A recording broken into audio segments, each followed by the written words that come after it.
This week's demonstration is brought to you in association with BusyKnits.com, the online craft social network.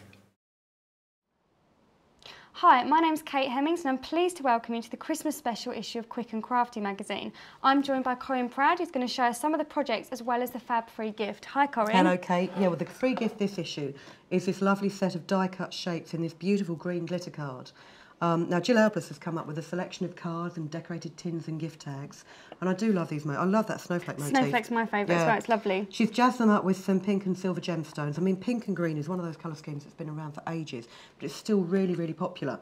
And what I'd recommend you do is, if you get a chance, is draw around those motifs on a stiff card so that you can make your own from other glitter card. A pair of decoupage scissors will cut that out without a problem whatsoever. And a steady hand. Yes. Now, this project's really nice, like traditionally festive, and I've taken a bit of a shine to Yeah. it, as you can see. I'm modelling the earrings. It's by Lisa Steed Davies, Yeah, isn't it? well, they're great. What she's done is she's got some needle felted beads. Now, you can either buy these ready-made, I think Fred Alders do them, or you can make your own by stabbing with a barbed needle.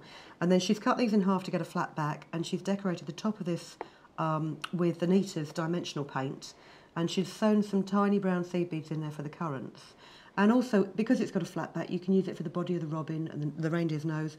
And they're so light. I mean, you know that. Wearing the earrings, they're not heavy at all, No, are I they? don't hardly know I'm wearing them. Because it's wool, it won't make a cast tip over. Great. Now, I also like this project. I love the colour scheme of this. It's so pretty. It is, and that's the sort of colour scheme that you're seeing in all the shops at the minute with duvet covers and very vases. fashionable. It is. Now, it's not what you call a traditional Christmas colour scheme, but with the diamantes on there and these lovely little die-cut shapes, I mean, the detail in them is fantastic. It's a really, I think, a really classy Christmas project. Really I do works. love this. I love all these little motifs on here on a large area. And this was Caroline Blanchard that's done these. And I like that a lot, actually. I could be copying that idea for my Christmas cards this year. What a scoop. I also really like this project because it's ice cream colours. Yes, I think it's really pretty. Again, cupcakes. We can't get enough of cupcakes at the minute. Definitely not. And the other thing that's become very popular is all the Russian dolls and things like the Kokeshi dolls. I mean, my daughter, she collects Kokeshis and Russian dolls and things like that. I've started making Kokeshis. And there's something really, I think it's harkening back to childhood. But Sharon Bennett's decorated this whole set. And what she's done very cleverly is there's a shaped card at the front, but then she's scanned that design and she's reduced it on her computer, and she's printed out her own paper. I mean, once you've got that file stored on your computer, you can print it out to your heart's content. And the other thing is have a look around for free downloads and things like that, because you can make so much more, you know, with your crafting if you've got a stack of backing papers that you can just run out at will. Definitely. Now, we've got some brilliant features as well, including one that I'm particularly looking forward to. Yeah, we went down to Chris Ann, which are the company that design and make all the dresses for Strictly Come Dancing. So glittery, sparkly, We all love that. I don't do anything like shoes, that. I'm afraid, Kate, I don't think. It's a bit of a letdown, but so there's a look behind the scenes of the dressmakers and designers at Chris Ann. We've also got Russian dolls yes, again. going back to that Russian doll theme. I think there's projects to go along with that, and we're also looking at the history of Russian dolls. There's some lovely sort of ceramic beads you can get now as phone charms, which are Russian doll shaped.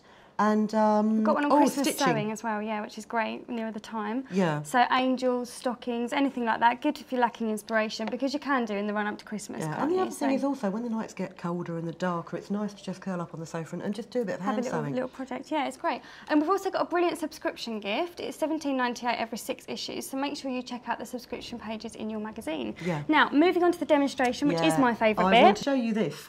Now, this is Dreamweaver Stencil Paste. That looks amazing. It is. I tell you, it's fantastic, because that looks like a really, really fine bit of blind embossing, doesn't it? But it's so simple to do. Now, I've had this paste probably in my cupboard for about 3 years, and admittedly, I haven't actually known what to do with it. I think that's a familiar story for most crafters, though. We've all got something like that in the back of the cupboard. What you do is it's paste in a jar, and it's an acrylic-based paint. Acrylic-based paste. If you take a stencil, there's some lovely designs here by Linnell Harlow. That's nice. It is, it's lovely, that tree. Take a palette knife. Okay. And you ice your stencil. So this stuff, it's acrylic based, so when you finish with it, you need to clean things up. But you literally just smooth it over your stencil. How much do you need to be putting on there? Quite a thin coating? Yeah, it's quite a thin coat. What I would say is with some of the paste, you can see there I've got a little dried piece there, which will affect it, but you can pick them out in a minute. Just gently smooth it over. Don't press too hard down on it. Making sure you've got it all covered. Yeah. The other thing is also keep your metal stencils flat. Oh, okay. Because if you've got a slight bow in the stencil, the paste can get underneath it, which is something I found to my cost. But you know, it's quite easy. They do bend back into shape. When you've covered it, just smooth it down with long strokes of the palette knife. Okay. And then ideally, provided it's gone okay, if you remove this piece of masking tape, and you can just tilt this up. Look at that. That now, looks as I say, so on effective white against card, the turquoise. Yeah, it does. Now, while the paste is still wet, I will just get rid of this bit. I'm going to trim these down. While the paste is still wet, what you can do is you can get some of this glitter and just sprinkle. You don't need too much. Sprinkle it over the top. And then if you shake the card and tap it, the glitter will stick to the acrylic. Just giving it a bit of a shine. Yeah. You don't want too much. You know, sometimes you can go a bit over the top with the glitter. You know me too well. Yes. And it's such a lovely effect. Now, you can get the paste in white. I also meant to bring some tissue with me, actually, to wipe this palette knife clean, so I'm just going to do it with my fingers. Ever resourceful. Ever Wouldn't resourceful, recommend it. Yes. They do some really nice metallics as well. I'm going to show you a metallic one now. And I'm going to have to wipe this on the table. Remind me that's there. Now, the metallic, it goes on quite an opaque colour. Okay. But I'll show you a dry one in a minute. If I can just get the lid off this. The metallic is... Oh, that is a funny colour, isn't it? It is a funny colour. Now, it goes on a lot more... it's got much less viscosity than the white, than the matte colours. But when it dries... this is actually the bronze one I've done here, but you've got a really nice metallic colour. I'm just going to show you this, because another thing that you can also do, again, you don't need too much. That is ample for even the largest stencils. Smooth it on. Just make sure that you've covered all your bits of the stencil.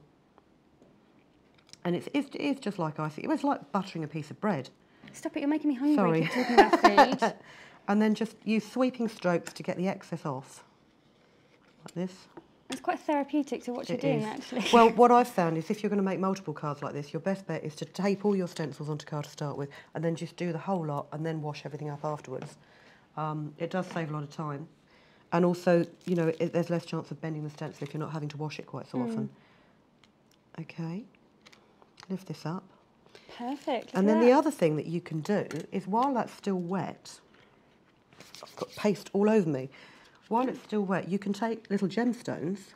This looks very fiddly. And you can stick them into the paste.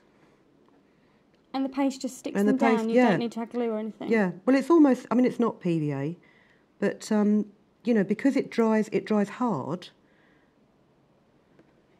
These aren't particularly accurately positioned. Bespoke, Corinne. Bespoke. That's the one. Yeah. Definitely handmade.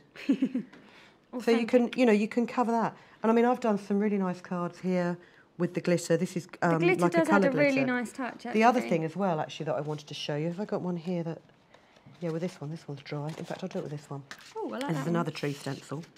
Remind me they're wet. You can have that, Kate. Oh, thanks. Is if you get some of your chalks, Ooh. if you can open the tin of your chalks, and then you can just colour it up. Once it's dry? Yeah, once it's dry. Give it a dusting of chalk. This is very, very rough. And it takes the colour of chalk really, really well. As you can see on this card here that I've done. Oh, I see. You've done a bit of a So they look like two-tone snow-dusted effect. trees. That's lovely. So it's my favourite product this year, I think. Oh, well, there you go. Corinne Bradd has said so. Brilliant, Corinne. That's great. Thanks for coming along today. It's okay. That's what we've got time for here today. But once you've read your magazine, do come along to www.quickandcrafty.com for all the latest competitions and downloads. See you next time.